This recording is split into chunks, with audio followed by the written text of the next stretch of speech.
Et si la clé d'un potager plein de vie ne se trouvait pas dans un sac d'engrais, mais dans le sol lui-même?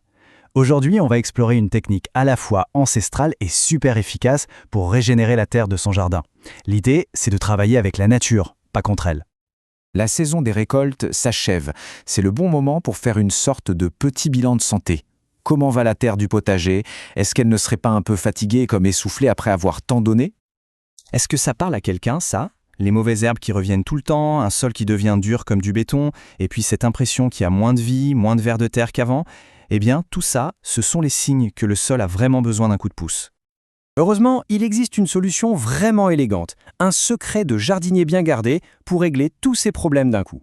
Allez, découvrons ensemble ce que sont les engrais verts. Alors, un engrais vert, qu'est-ce que c'est exactement? En fait, c'est tout simple. Ce sont des plantes qu'on fait pousser, non pas pour les manger, mais spécifiquement pour prendre soin du sol entre deux cultures. On les sème, on les laisse grandir, et puis on les rend à la terre. C'est un cadeau qu'on lui fait. Et attention, ce ne sont pas n'importe quelles plantes, elles ont de vrais super pouvoirs pour le sol. On va voir ensemble les 6 bienfaits principaux qui peuvent littéralement transformer un potager. C'est parti pour découvrir ces 6 super-héros du jardin. Le premier super pouvoir, c'est la protection. Un sol nu est fragile. L'engrais vert, lui, va créer un couvert végétal, une sorte de bouclier vivant qui va protéger la terre du vent, du soleil qui tape et de la pluie qui tasse tout. Deuxième pouvoir, il structure le sol. Leur racine, c'est un peu comme un outil de labourage naturel. Elle s'enfonce, elle fissure la terre compactée et elle crée plein de petits canaux. Du coup, l'air et l'eau peuvent circuler bien mieux. Troisièmement, il nourrit le sol. Pendant qu'elles poussent, ces plantes vont puiser des nutriments. Et une fois qu'on les fauche, en se décomposant, elles vont tout simplement rendre ces nutriments à la terre. C'est comme un garde-manger naturel pour les légumes suivants. Quatrième super pouvoir, et pas des moindres, il étouffe les mauvaises herbes. Comme les engrais verts poussent vite et couvrent bien le sol, ils prennent la place et la lumière et empêchent les herbes indésirables de s'installer. C'est du désherbage sans effort. Le cinquième pouvoir est peut-être le plus crucial sur le long terme. Il crée de l'humus. Toute cette matière végétale qui se décompose, eh bien, elle se transforme en matière organique, riche, vivante. C'est ça, le vrai secret d'un sol fertile. Et enfin, sixième pouvoir, il booste la vie du sol. Tous les débris végétaux deviennent un festin pour les vers de terre et des milliards de micro-organismes. Et si on les laisse fleurir un peu, c'est le jackpot. Ça attire les pollinisateurs et plein d'insectes utiles. Bon, maintenant qu'on a vu tous les avantages, la grande question c'est lequel choisir? Il est temps de sélectionner le champion qui correspond le mieux à son jardin. Pour faire le bon choix, il y a 4 points à regarder. D'abord, le type de sol. Ensuite, la rotation des cultures, pour ne pas planter 2 fois la même famille de plantes. Puis, le temps qu'on a entre 2 cultures.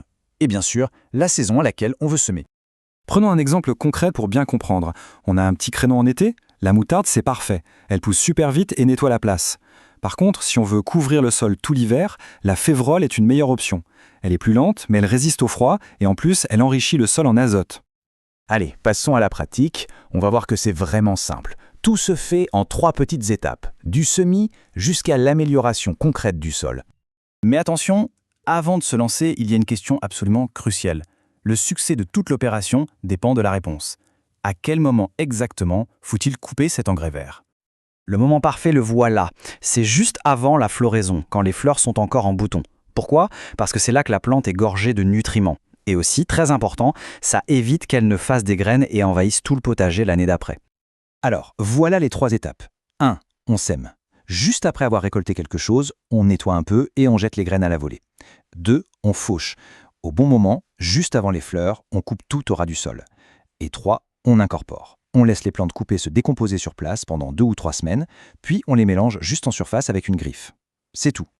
Pour conclure, qu'est-ce qu'il faut retenir de tout ça pour le futur de son potager?